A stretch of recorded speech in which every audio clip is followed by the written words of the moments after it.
I don't think many would accuse us of having an easy job, and certainly no one would call it simple. But what does that make it exactly?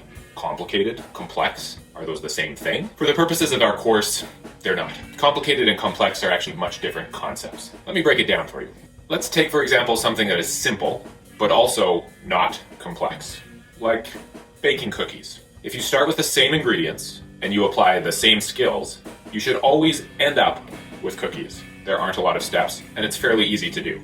It's simple, it's reliable, and the outcome is always the same, so it's not complex. Let's take, for example, something a little more complicated, like building a Toyota. There's a lot more steps. There's a lot more skill involved. It is definitely more complicated, but the core of the activity is kind of the same. If you start with the right ingredients and you apply the right skills in the right order, you will reliably end up with a Toyota. So while it's complicated, it's not complex. Can something be simple and complex?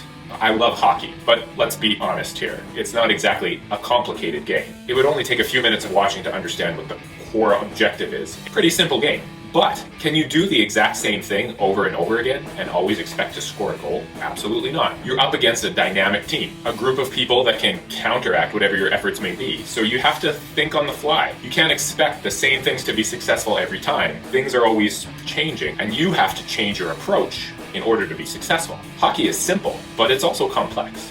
Medicine is both complicated and complex. And that's why we have to work dynamically. The situations in the emergency department are never static.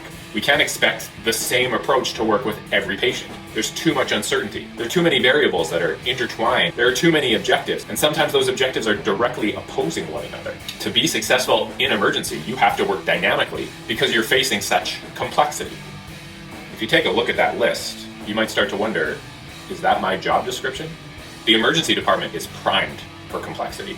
And if you take into account that we're also interdependent in the midst of complexity, we're even more dependent on interpersonal skills to update each other, inform one another, make sure that everybody is on the same page and working towards the same goal. So on your next shift, consider how is complexity affecting the situation that I'm up against right now? And what skills do I need to navigate that complexity to ensure that my patient's getting the best care they possibly could?